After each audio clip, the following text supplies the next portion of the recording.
Topic में। और आपको हम बता दें, इतने आसान भाषा में आपको समझा देंगे ये सेल डिवीजन, इतनी आसान भाषा में समझा देंगे जो चाह करके भी नहीं भूल पाएंगे। चलिए शुरुआत करते हैं। सबसे पहले सेल डिवीजन होता क्या है और ये डिवीजन क्यों होता है। ये जो होता है ना, growth and development, growth and development यानी वृद्धि और विकास के लिए। वृद्धि बाबू अलग है और विकास अलग है, दोनों एक मत समझना। वृद्धि और विकास के लिए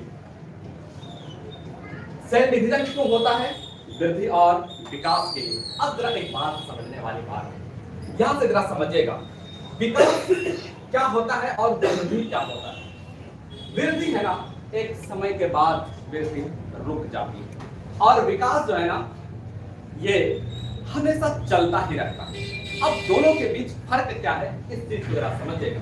मान लीजिए हम यहाँ पर खड़े हैं, मान लीजिए हम यहाँ पर खड़े हैं। अब ऐसा नहीं है कि हम बढ़ते बढ़ते बढ़ते बढ़ते हमारी height 15 feet, 20 feet, 50 feet, 100 feet हो जाएगी, नहीं। अब हमारी जो हाइट है ये रुक गई। अब ये जो है ना, ये वृद्धि है। हमारा हेल्थ आएगा, हमारा एज आएगा, बॉडी डेवलपमेंट करेगा, इसको बोलते हैं विकास, इसको बोलते हैं विकास। और ये जरूरी क्यों है, ये जरूरी इसलिए है कि एक बच्चा, मान लो जब छोटा बच्चा जब जन्म लेता है तो धीरे धीरे धीरे धीरे बड़ा होता है। बड़ा होने के पीछे रीजन यही है, उसका सेल डिवीजन होता है, उसका सेल डिवीजन होता है। अब जरा एक बात ध्यान से समझिएगा, जैसे एक बच्चा, उसके छोटे छोटे हाथ होते हैं, छोटे छोटे पैर होते हैं, धीरे धीरे धीरे धीरे धीरे धीरे बच्चा बढ़ता जाता है। यानी एक सेल है और वो सेल जो है ना, डिवीजन होकर के दूसरा सेल होगा।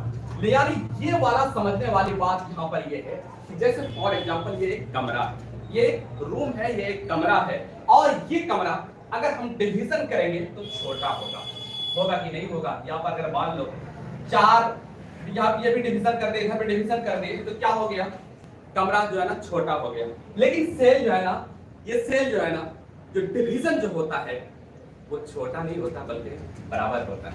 तो सेल डिवीजन होता कैसे है, इस चीज को जरा समझिएगा, इसके खेल को जरा समझिएगा। बहुत आसान है, बहुत आसान है, और अक्सर बच्चे इस चीज में कंफ्यूज करते हैं और यही कंफ्यूजन की वजह से हमेशा उसको डर बना रहा था। आसान भाषा में आपको समझाते हैं। सेल डिवीजन की बात कर लें, दो तरह का। कौन कौन सा बाबू, माइटोसिस और दूसरा मियोसिस। कितना तरह का, दो तरह का, माइटोसिस और मियोसिस। अब देखिएगा, समझने वाली बात जो है, माइटोसिस डिवीजन कहां पर होता है और मियोसिस डिवीजन कहां पर होता है, इस चीज को जरा समझिएगा। माइटोसिस डिवीजन जो होता है ना, वो माइटोसिस डिवीजन जो होता है, जैसे मान लो एक इंसान का शरीर, एक इंसान या तो मेल होगा या तो फीमेल होगा। मेल का स्पर्म को हटा दीजिए और फीमेल के ओवा को हटा दीजिए। बाकी जितने भी ऑर्गन है ना, सब सोमेटिक सेल, सब क्या है, सोमेटिक सेल है। और सोमेटिक सेल में ये होगा बाबू कौन सा डिवीजन, माइटोसिस डिवीजन। और स्पर्म और ओवा में हो जाएगा मियोसिस डिवीजन। अब जरा माइटोसिस डिवीजन के खेल को जरा समझिएगा, इसको मिटाते हैं और फिर आपको समझाते हैं। माइटोसिस डिवीजन के खेल को जरा समझिएगा, ये है क्या चीज असल में।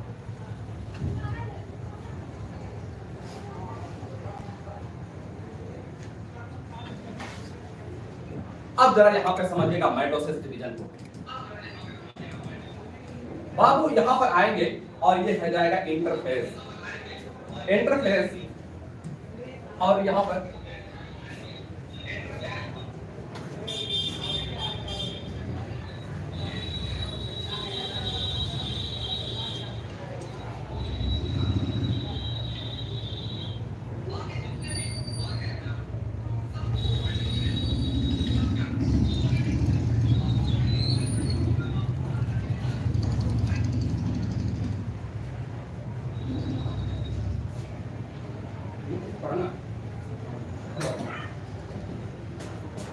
ये है।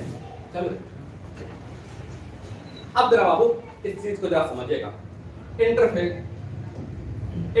को जरा समझिएगा। और इस तरफ हो जाएगा माइटोसिस फेज।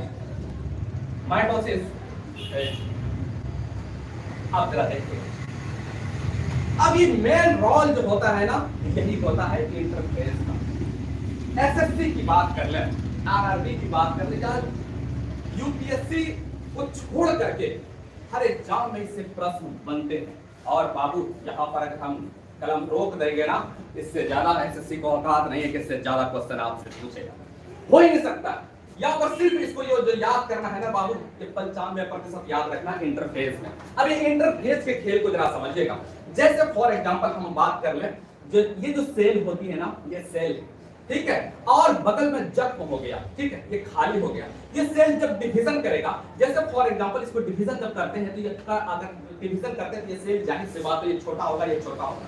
लेकिन इंटरफेस में ऐसा नहीं होता है। इंटरफेस में क्या होता है, ये सेल पहले बड़ा होगा, ये सेल क्या होगा, पहले बड़ा होगा, और बड़ा होने के बाद फिर वो सेल डिवीजन होगा, यानी कि बगल की सेल जो है ना क्या कर हो जाएगी, विभाजित कर जाएगी, विभाजन हो जाएगा। अब ये जो होता है ना, कुल मिलाकर के हम अगर बात करें तो ये होता है इंटरफेस में होता है, तैयारी होती है। चलिए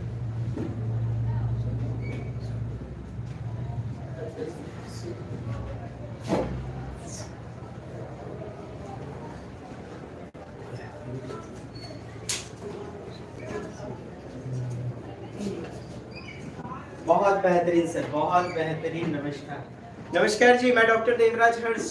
कैसे हैं आप सभी? हमारे आदरणीय सर पधार चुके हैं। अब से आपकी सीटेट और बीपीएससी टीआरई 4, जैसा कि हमारे रास बिहारी सर कर ही रहे हैं आगाज, और हमारे सर भी जुड़ चुके हैं, और बेहतरीन कंटेंट प्रतिदिन आपको मिलेगी। चलिए ठीक है, अपना हौसला अफजाई, अपना प्रेम बनाए रखें, लाइक करें, शेयर करें और सब्सक्राइब करें। काफी बेहतरीन ऑफलाइन बैच में हमने 148 में 74 रिजल्ट, फिर उसके बाद 13 और रिजल्ट दिए, अर्थात 87 अप्रॉक्स जो है हमारे स्टूडेंट आज शिक्षक पद को गौरवान्वित कर रहे हैं, शिक्षिका पद को गौरवान्वित कर रहे हैं। चलिए जी, बहुत बेहतरीन, बहुत अच्छा प्यारा कंटेंट आपको मिलेगा। हमारे आदरणीय ज्ञान के बृहस्पति हैं, हर विषय से पारंगत हैं। यूं ही नहीं कहते हम इन्हें mister Jupiter sir, the knowledge of, क्या बोल दीजिए ना, the knowledge of science, SSTs etcetera. चलिए डियर, मैं आपका समय ज्यादा नहीं लूंगा, लाइक कर दीजिए, शेयर कर दीजिए और सब्सक्राइब कर दीजिए, ठीक है। आदरणीय महोदय सर, कैरी ऑन प्लीज। देखिए किन्हीं नोट्स की जरूरत नहीं सर को, और सब ज्ञान दिमाग में बस समाहित है। बड़ी मुश्किल से सर का बेशकीमती समय मिला है। थैंक यू, जय हिंद। अब जरा ध्यान से समझिएगा जो बात आपको बताना चाहता हूं। इंटरफेस में कुछ भी नहीं होता है, सिर्फ और सिर्फ कोशिका विभाजन की तैयारी होती है, कुछ नहीं होता है, सिर्फ और सिर्फ तैयारी होती है। यही बात इसमें याद रखेगा, यही बात याद रखिएगा। इसमें क्या होती है, तैयारी होती है। और समय कितना लगता है, 95%, 95% समय किसमें लगता है, इंटरफेस में। अब वो इंटरफेस में 95% समय क्यों लगता है, इस चीज को जरा समझिएगा। हम पहले भी रिपीट कर चुके हैं और अब भी रिपीट करते हैं। मान लो बाबू ये जो सेल है ना, सेल पर भी हम बात करेंगे कि ये सेल कंपार्टमेंट है या क्या है।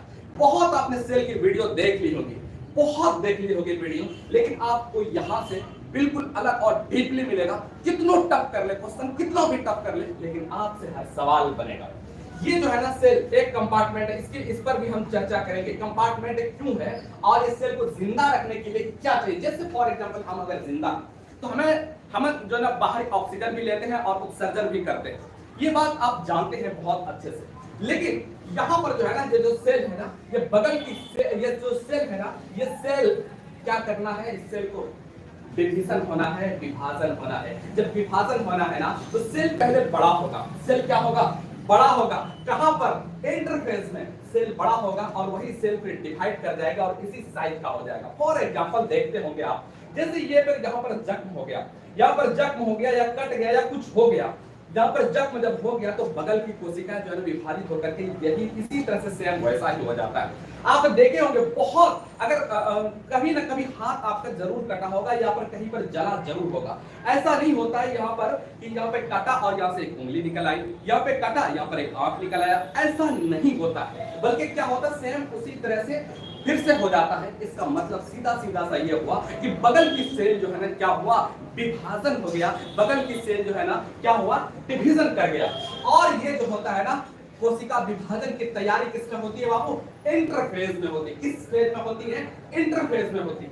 अब जरा यहां तक तो आप अच्छे से समझ गए। अब जरा देखिएगा जो बात आपको हम समझाना चाहते हैं, माइटोसिस फेज, इसमें भी होगा बाबू यहां पर क्या चीज बताइएगा मेरे साथ। यहां पर होगा बाबू कैरियोकाइनेसिस, कैरियोकाइनेसिस, ठीक है। और यहां पे होगा साइटोकाइनेसिस, यहां पे होगा साइटोकाइनेसिस।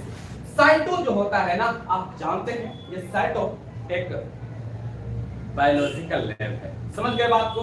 यानी कि सेल तो इंग्लिश नाम है, लेकिन साइटो जो है ना बायोलॉजिकल नेम है। इसको केंद्रक मान लो, ठीक है, ये केंद्रक है, ठीक है। और यहां पर ये क्या है, ये कोशिका है, ये क्या है, कोशिका। अब जरा ध्यान से समझिएगा। अब यही फेज यहां पर 95% समय लग गया, 5% समय इधर लगेगा माइटोसिस फेज का, और 5% में आप देखिएगा कैरियोकाइनेसिस, यानी सबसे पहले जो डिवीजन करेगा, सेल के बीच में एक स्ट्रक्चर होता है और उस स्ट्रक्चर को केंद्रक के नाम से जानते हैं। सबसे पहले केंद्रक डिवीजन करेगा, कौन सा केंद्रक, तो सबसे पहले हो जाएगा प्रोफेज, यानी इतने स्टेप हो करके फिर जो है ना विभाजन करेगा, प्रोफेज। दूसरा हो जाएगा मेटाफेज, तीसरा हो जाएगा एनाफेज, और चौथा हो जाएगा बाबू टेलोफेज। अब जो है ना ये प्रोफेज, मेटाफेज, एनाफेज और टेलोफेज, प्रोफेज, मेटाफेज, एनाफेज और टेलोफेज, इतने स्टेप में होकर के केंद्रक का डिवीजन हो जाएगा। यानी टेलोफेज जो है ना, टेलोफेज आते आते एक सेल में बाबू कितनी केंद्रक हो जाएगी, 2 केंद्रक हो जाएगी। पहले अगर केंद्रक होगा तो केंद्रक फिर थोड़ा सा बड़ा होगा, और बड़ा होकर के फिर दोनों अलग अलग हो जाएगा। कहां पर, टेलोफेज में आकर के, कहां पर, टेलोफेज में आकर के। अब जरा तीसरा बात आपको रिपीट करा देते हैं, उसके बाद फिर हम लोग आगे बढ़ेंगे। सेल डिवीजन क्यों होता है, ग्रोथ एंड डेवलपमेंट के लिए। क्यों होता है, ग्रोथ एंड डेवलपमेंट के लिए, वृद्धि और विकास के लिए। वृद्धि क्या होता है आपको हम पहले बताएं, और डेवलपमेंट क्या होता है ये भी आप अच्छी तरह से समझ चुके हैं।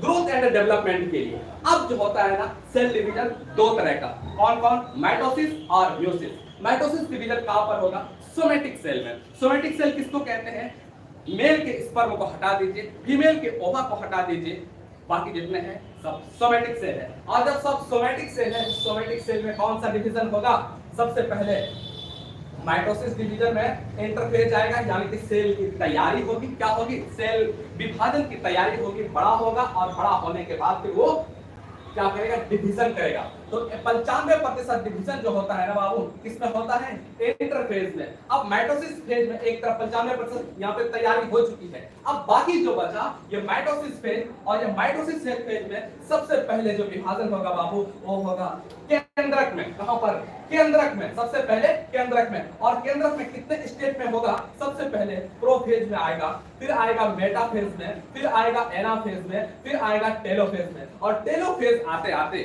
एक सेल में 2 केंद्रक हो जाएगा। कितना, एक सेल में 2 केंद्रक हो जाएगा। और फिर बाकी जितने ऑर्गन है ना, चाहे माइटोकॉन्ड्रिया की बात कर ले, चाहे गोल्गी बॉडी की बात कर ले, चाहे राइबोसोम की बात कर ले, इस सारा डिवीजन किसमें हो जाएगा, साइटोकाइनेसिस।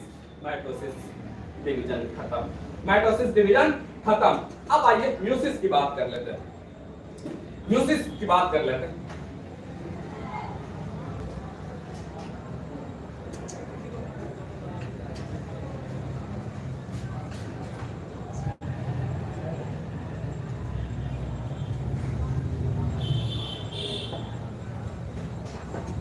अब जरा ध्यान से समझिएगा जो बात आपको समझाना चाहते हैं।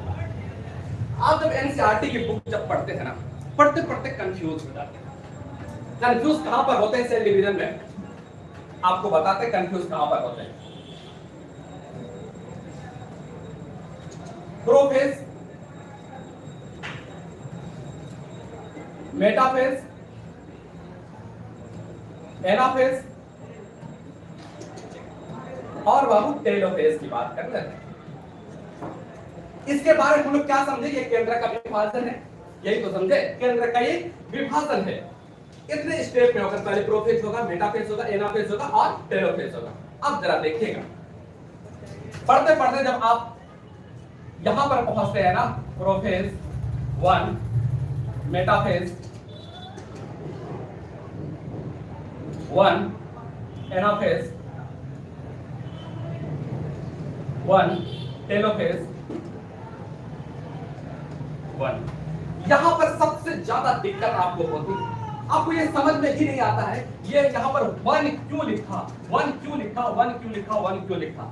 सेम प्रोफेज यहाँ भी है, प्रोफेज यहाँ भी है, मेटाफेज यहाँ भी है, मेटाफेज यहाँ भी है, एनाफेज यहाँ भी है, एनाफेज यहाँ भी है, टेलोफेज यहाँ भी है, टेलोफेज यहाँ भी है, लेकिन यहाँ पर सिर्फ 1 साइड में लिखा है। आखिर इस 1 का चक्कर क्या।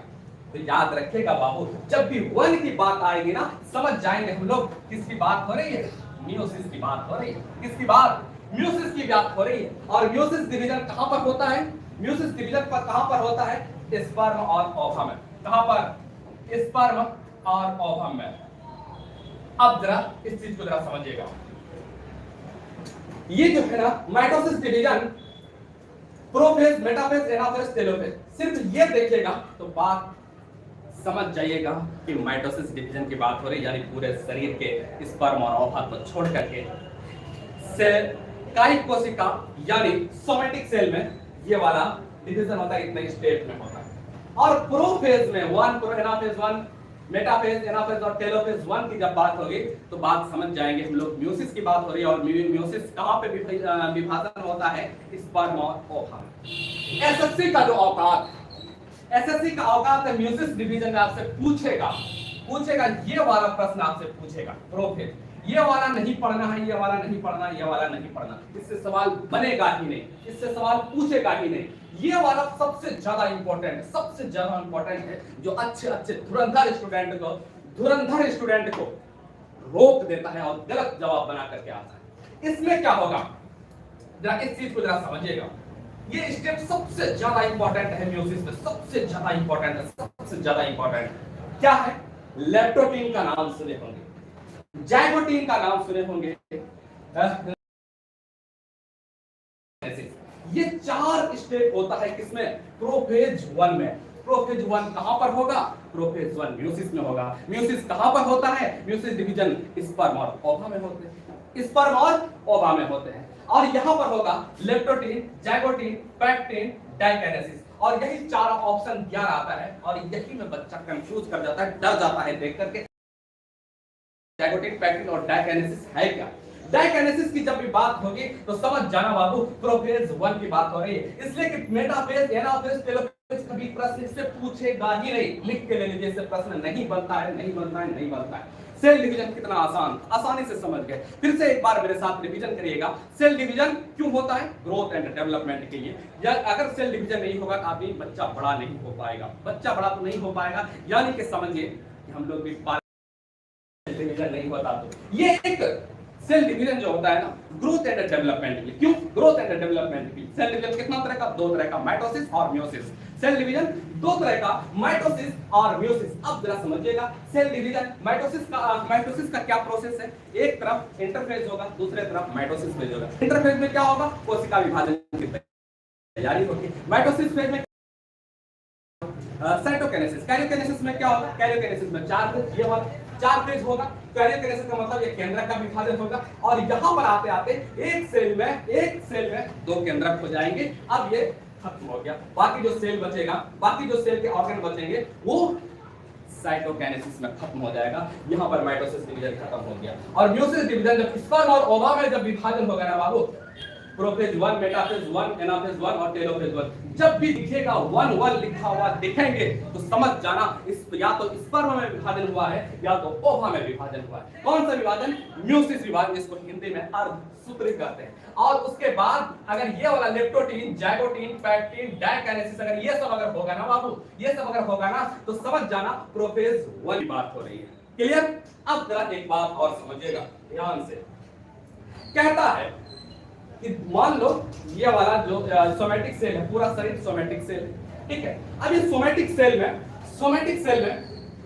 एक मदर सेल से 2 डॉटर सेल बनते हैं। एक मदर से कितना? एक मदर से 2 डॉटर सेल बनते हैं। एक मदर से 2 डॉटर सेल बनते हैं, है ना। और म्यूसिस में एक मदर से 4 डॉटर सेल बनते हैं। बस इतना ही, इससे ज्यादा सेल डिवीजन में सवाल नहीं बनेगा। बाकी मैराथन लेकर के आएंगे तब समझ में आ जाएगा पूरा इससे इसकी औकात क्या है और कहां तक के जा सकता है। इससे ज्यादा नहीं जा सकता है और इससे बाहर सवाल नहीं बनता है।